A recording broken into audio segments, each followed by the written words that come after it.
सभी साथियों का एक बार पुनः संस्कृत ज्ञान मीडिया चैनल में स्वागत है।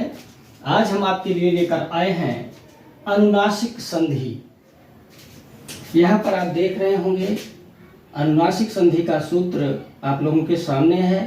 यरो अनुनासिके अनुनासिको वा। सूत्र क्या है मित्रों? यरो अनुनासिके अनुनासिको वा। और यहाँ पर आप नियम देख रहे हैं, लिखा हुआ है पदांत यर प्रत्याहार के वर्णों के बाद अनुनासिक वर्णों के आने पर यर प्रत्याहार के वर्ण अनुनासिक अर्थात उसी वर्ग के पंचमाक्षर में बदल जाते हैं। मित्रों, जो नियम है ये बहुत ही आसान नियम है।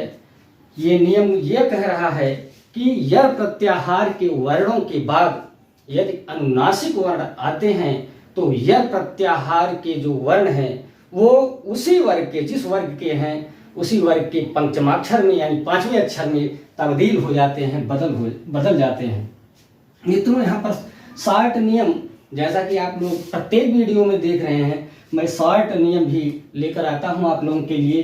शॉर्ट नियम केवल इतना ही दिमाग में अगर आप रख लेते हैं तो निश्चित रूप से आप अनुनासिक संधि को समझने में कोई चूक नहीं कर सकते। यहाँ पर मैंने लिखा है यर, यानी यर का मतलब क्या हो गया? यर प्रत्याहार के वर्ण। यर प्रत्याहार से क्या आशय है? यर प्रत्याहार का मतलब ये है मित्रों, इसमें केवल ह वर्ण को छोड़कर जितने भी व्यंजन वर्ण हैं सभी इसके अंतर्गत आते हैं मित्रों। तो यर धन अनुनासिक में 5 वर्ण हैं। आप जानते होंगे प्रत्येक वर्ग के पांचवें अक्षर जो है अनुनासिक वर्ण कहलाते हैं। और यानी यर प्रत्याहार के वर्ण के बाद यदि अनुनासिक वर्ण आते हैं तो यर प्रत्याहार के जो वर्ण हैं उनके स्थान पर उसी वर्ग का पंचमाक्षर हो जाता है, पांचवा अक्षर हो जाता है। यानी यर धन अनुनासिक बराबर यर के स्थान पर उसी वर्ग का पंचमाक्षर। ऐसा आप शॉर्ट दिमाग में बैठा सकते हैं, शॉर्ट नियम दिमाग में बैठा सकते हैं और उसके आधार पर मित्रों आप अनुनासिक संधि को समझ सकते हैं और सही कर सकते हैं। आइए हम आगे बढ़ते हैं उदाहरण की तरफ। आप उदाहरण देख रहे होंगे। पहला उदाहरण आप लोगों के सामने स्क्रीन पर है। जगत धन नाथ, यानी जगत का जो ता है मित्रों, ये जो है यर प्रत्याहार का वर्ण है और उसके बाद जो है अनुनासिक वर्ण नाथ का ना जो है वो अनुनासिक वर्ण है मित्रों। इसलिए जो है जगत का जो ता है जो कि यर प्रत्याहार का वर्ण है वो उसी वर्ग का पंचमाक्षर हो जाएगा, यानी त थ द ध न। पांचवा अक्षर क्या है उस वर्ग का?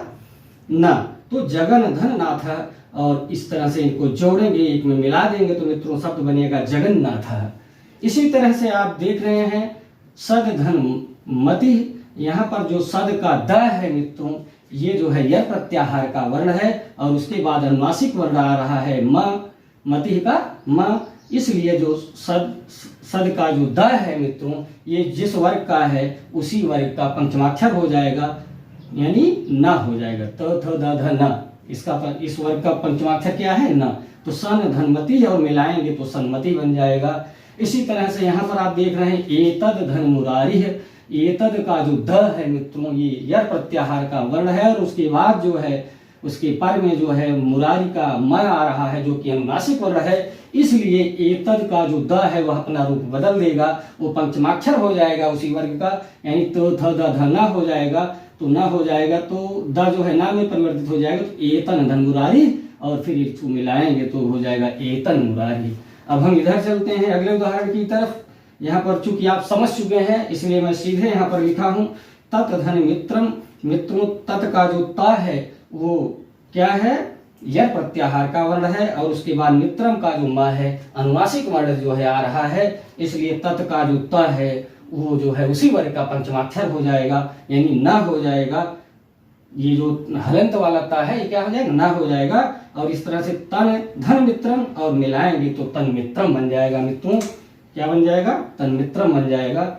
और आगे हम बढ़ते हैं दिक धन नागह। यहाँ पर आप देख रहे हैं दिक का जो क है यह प्रत्याहार का वर्ण है और नागह का जो न है मित्रों वो क्या है?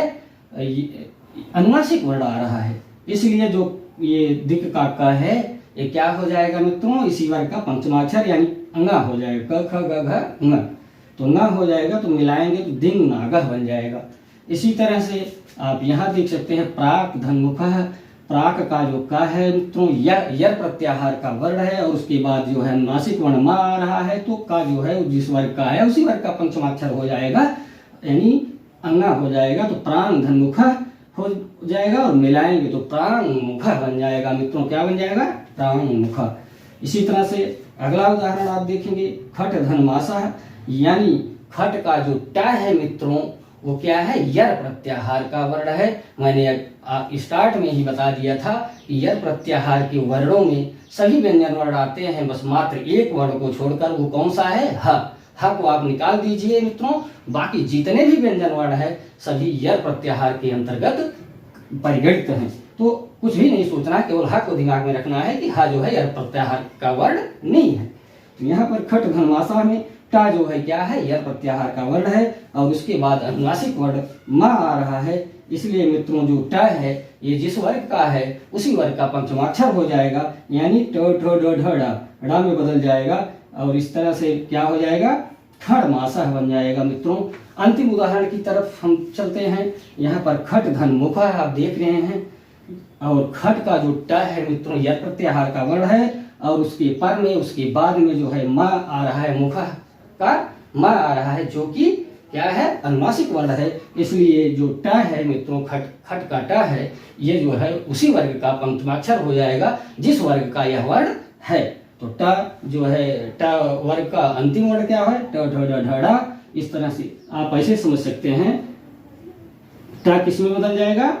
ड़ा में बदल जाएगा, ऐसे हो जाए खड़ धन मुखा और मिलाएंगे तो ये खड़मुखा बन जाएगा। क्या बन जाएगा मित्रों? खड़मुखा। इस तरह से पूरा वीडियो देखने के लिए आप सभी साथियों का बहुत बहुत धन्यवाद।